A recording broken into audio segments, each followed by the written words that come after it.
வணக்கம் நேயர்களே. ஃபீபாவின் இன்றைய காலை தியானத்திற்காக உங்களை அன்புடன் வரவேற்கிறேன்.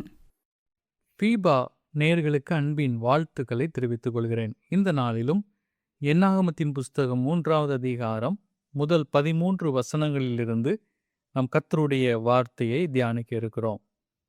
எபிரேய வேதத்துல இந்த என்னாகமத்தின் புஸ்தகத்தை வனாந்தரத்தில் என்ற தலைப்பை கொண்டிருந்தாலும் கிரேக்க மொழி பழைய ஏற்பாட்டில் என்னாகமம் 1:26 சொல்லப்பட்டபடி இஸ்ரவேலர் கணக்கு எடுக்கப்பட்டதின் அடிப்படையில் என்னாகமம் என இந்த புஸ்தகம் பெயர் பெற்றது.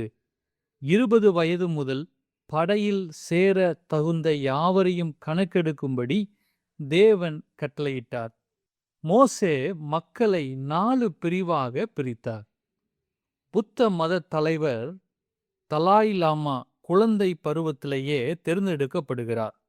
நேபாள நாட்டின் இந்து மதத்தினர் குழந்தை தேவதையாக ஒரு சிறு பெண்ணை தேர்ந்தெடுப்பது வழக்கம். இந்த பகுதியிலே மனிதன் அல்ல, தேவனே தேர்ந்தெடுக்கிறார். அதுவும் சந்ததி சந்ததியாக தமக்கு பணி செய்ய லேவியரை தேர்ந்தெடுக்கிறதை நாம் பார்க்கிறோம்.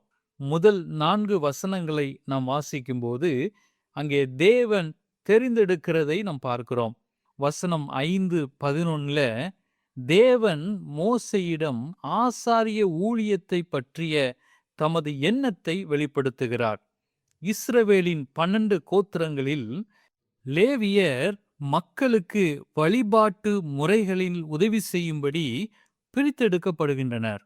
இந்த தெரிந்தெடுப்புக்கு முக்கிய காரணம் லேவியர் தேவனுக்கென்று காட்டிய பக்தி வைராக்கியம் என்று வேத நிபுணர்கள் வர்ணிக்கின்றனர். தகுதியற்ற நம்மையும் கர்த்தர் தெரிந்தெடுக்கிறார் என்பதை நாம் மறந்துவிடக்கூடாது.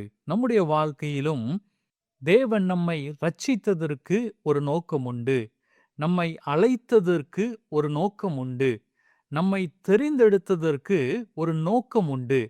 வசனம் இப்படியாய் சொல்லுகிறது, நீங்கள் என்னை தெரிந்து கொள்ளவில்லை, நான் உங்களை தெரிந்து கொண்டேன். ஆகவே தேவன் தெரிந்தெடுக்கிறார். இரண்டாவதாக 5வது வசனத்திலிருந்து 10வது வசனம் வரைக்கும் நாம் பார்க்கும்போது தேவன் பொறுப்பை தருகிறவராயிருக்கிறார். லேவி கோத்திரத்தார் பொதுவாக என்ன செய்ய வேண்டும் என்பது வசனம் 6லிருந்து 8 வரைக்கும் கூறப்பட்டுள்ளது. நீ லேவி கோத்திரத்தாரை சேர்த்து அவர்கள் ஆசாரியனாகிய ஆரோனுக்கு பணிவிடை செய்யும்படி அவர்களை நிறுத்து. அவர்கள் ஆசரிப்பு கூடாரத்திற்கு முன்பாக அவனுடைய காவலையும் எல்லா சபையின் காவலையும் காத்து வாசஸ்தலத்தின் பணிவிடை வேலைகளை செய்ய கடவர்கள்.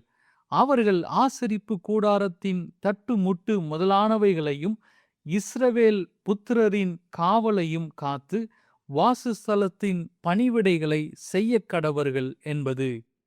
வசனம் 9லிருந்து 11 வரைக்கும் ஆரோன் வம்சத்தார் செய்ய வேண்டிய சிறப்பான பணியை பற்றி கூறப்பட்டுள்ளது. இதை மீறுவது ஆபத்தானது. எனக்கருமையான கர்த்தருடைய பிள்ளைகளே, நம்முடைய வாழ்க்கையிலும் பொறுப்புகளை தட்டி கழிப்பதும் பெற்ற பொறுப்புகளை பற்றி அக்கறை கொள்ளாமல் இருப்பதும் தவறு என்பதை நாம் ஒரு நாளும் மறந்துவிடக்கூடாது. இன்று நம்முடைய பொறுப்பு என்ன? நாம் ரட்சிக்கப்பட்டதின் நோக்கம் என்ன? நம்மை தேவன் அழைத்திருக்கிறார், பிரித்தெடுத்திருக்கிறார். அந்த அழைப்புக்கு பாத்திரவான்களாய் நாம் நடக்கிறோமா என்பதை நாம் சிந்தித்து பார்க்க அழைக்கப்படுகிறோம். மூன்றாவதாக தேவன் காரணம் சொல்லுகிறார். 11வது வசனத்திலிருந்து 13வது வசனம் வரைக்கும் நாம் வாசிக்கும் போது இதை நாம் பார்க்கிறோம். 12வது 13வது வசனத்தை நான் உங்களுக்காக வாசிக்கிறேன். இஸ்ரவேல் புத்திரரில் கற்பம் திறந்து பிறக்கிற முதற் பேரான யாவருக்கும் பதிலாக நான் லேவியரை இஸ்ரவேல் புத்திரரிலிருந்து எடுத்துக்கொண்டேன். அவர்கள் என்னுடையவர்களாயிருக்கிறார்கள். முதற் பேரானவைகள் எல்லாம் என்னுடையவை.